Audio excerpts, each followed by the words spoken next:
Setelah Yesus selesai berpesan kepada ke-12 muridnya, pergilah ia dari sana untuk mengajar dan memberitakan Injil di dalam kota-kota mereka.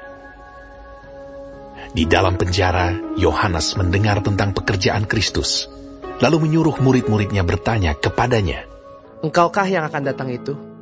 Atau haruskah kami menantikan orang lain?" Yesus menjawab mereka, "Pergilah dan katakanlah kepada Yohanes apa yang kamu dengar dan kamu lihat. Orang buta melihat, orang lumpuh berjalan, orang kusta menjadi tahir, orang tuli mendengar, orang mati dibangkitkan, dan kepada orang miskin diberitakan kabar baik. Dan berbahagialah orang yang tidak menjadi kecewa dan menolak aku." Setelah murid-murid Yohanes pergi, mulailah Yesus berbicara kepada orang banyak itu tentang Yohanes. "Untuk apakah kamu pergi kepada hengkurun? Melihat buluh yang digoyangkan angin kian kemari? Atau untuk apakah kamu pergi? Melihat orang yang berpakaian halus? Orang yang berpakaian halus itu tempatnya di istana raja. Jadi untuk apakah kamu pergi? Melihat nabi? Benar, dan aku berkata kepadamu, bahkan lebih daripada nabi. Karena tentang dia ada tertulis, 'Lihatlah, aku menyuruh utusanku mendahului engkau. Ia akan mempersiapkan jalanmu di hadapanmu.' Aku berkata kepadamu, sesungguhnya di antara mereka yang dilahirkan oleh perempuan tidak pernah tampil seorang yang lebih besar daripada Yohanes Pembaptis. Namun yang terkecil dalam kerajaan sorga lebih besar daripadanya. Sejak tampilnya Yohanes Pembaptis hingga sekarang, kerajaan sorga diserong, dan orang yang menyerongnya mencoba menguasainya. Sebab semua nabi dan kitab Taurat bernubuat hingga tampilnya Yohanes. Dan jika kamu mau menerimanya, ialah Elia yang akan datang itu. Siapa bertelinga, hendaklah ia mendengar." Dengan apakah akan kuumpamakan angkatan ini? Mereka itu seumpama anak-anak yang duduk di pasar dan berseru kepada teman-temannya, "Kami meniup seruling bagimu, tetapi kamu tidak menari.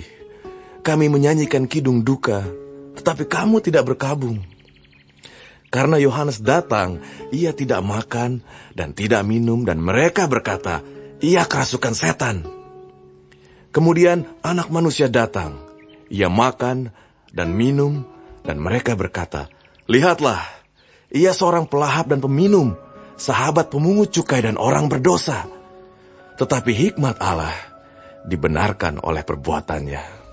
Lalu Yesus mulai mengecam kota-kota yang tidak bertobat, sekalipun di situ ia paling banyak melakukan mujizat-mujizatnya. "Celakalah engkau, Korazim! Celakalah engkau, Betsaida! Karena jika di Tirus dan di Sidon terjadi mujizat-mujizat yang telah terjadi di tengah-tengah kamu, sudah lama mereka bertobat dan berkabung. Tetapi aku berkata kepadamu, pada hari penghakiman, tanggungan Tirus dan Sidon akan lebih ringan daripada tanggunganmu.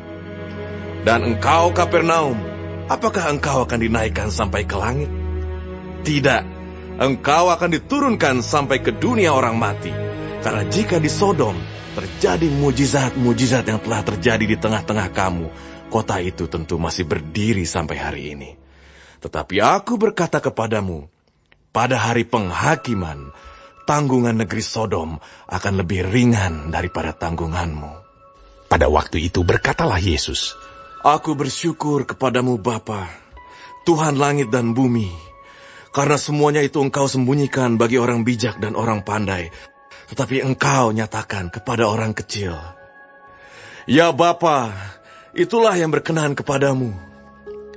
Semua telah diserahkan kepadaku oleh Bapakku, dan tidak seorang pun mengenal anak selain Bapa, dan tidak seorang pun mengenal Bapa selain anak, dan orang yang kepadanya anak itu berkenan menyatakannya. Marilah kepadaku, semua yang letih lesu dan berbeban berat. Aku akan memberi kelegaan kepadamu. Pikulah kuk yang kupasang, dan belajarlah padaku, karena aku lemah lembut dan rendah hati, dan jiwamu akan mendapat ketenangan. Sebab kuk yang kupasang itu enak, dan bebanku pun ringan."